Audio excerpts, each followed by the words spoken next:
complexion had looked rather like a carefully preserved camellia. Her mannerisms and her air of aloofness had been very much the mannerisms and the air of a very grand lady of high degree, for she was a Cortina of Toledo, and Dominic's full name was Dominic Ricardo Cortina Errol, and the fact that his mother had married an Englishman had affected his life and upbringing in a very small degree, for his wealth came to him through the Cortinas, and his grandmother's whim had decided the pattern of his education and future way of living. Jacqueline felt a little bemused after that sudden mental flight back into the past, and then, when she looked again at the envelope containing her letter, she felt both amazed and sad. Amazed because the old lady had remembered her, and remembered her so kindly, and was willing to entertain her as a guest, and sad because even if she accepted the invitation, she would never again see her father on Sansegovia. He had died because he consistently overworked, and because he never allowed himself a break of any kind, but he had been appreciated. The letter proved that.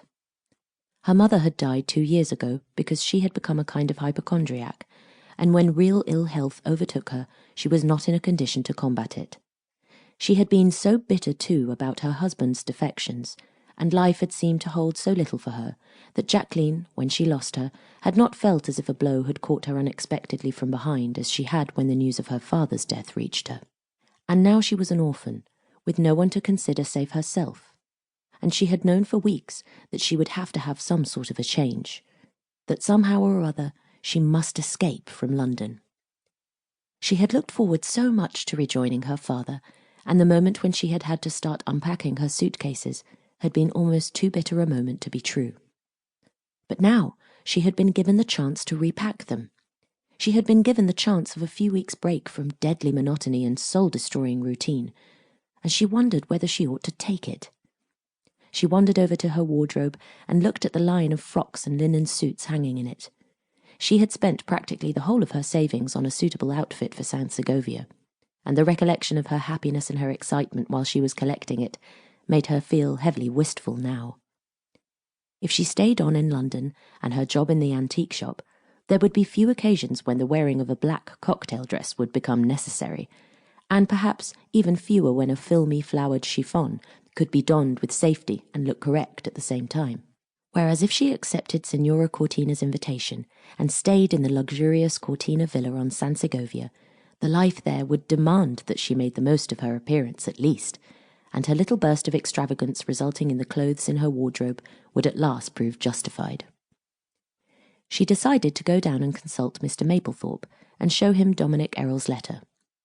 Mr. Maplethorpe, although knowing far more about Chippendale furniture and Georgian silver than the occasion when a woman's wearing apparel ought to be given an opportunity to be aired, was an extraordinarily shrewd old gentleman, with a great deal of practical common sense, and in addition he had a genuine affection for his young assistant.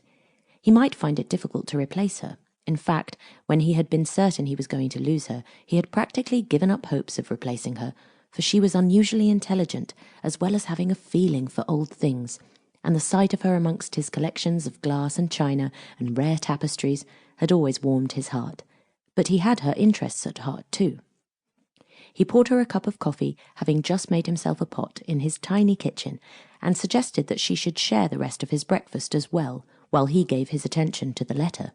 Jacqueline nibbled burnt toast and bacon and watched as he peered at the fine handwriting through his eyeglass. And when at last he let the eyeglass drop and looked at her, she could tell by the expression on his face that he too had been impressed by that letter, or rather, by the handwriting. "It is so seldom nowadays that one sees anything like it," he mourned. "So fluid and so elegant and so aristocratic. Almost a monkish hand. And the Cortinas of Toledo," he sighed. "Once, years ago, I visited Toledo, and I shall never forget the works of art. But I never saw a bullfight, and I did so wish to see a bullfight. Perhaps you, my dear, would be more fortunate and see one." "On Sansegovia?" Jacqueline asked, with a mixture of amusement and surprise. Old Mr. Maplethorpe shrugged his shoulders. "Toledo or Sansegovia, who knows?" he asked. "You may see both before you're finished." "But not a bullfight," Jacqueline said decidedly. "Nothing would induce me to see a bullfight." And she thought at that time that she meant it.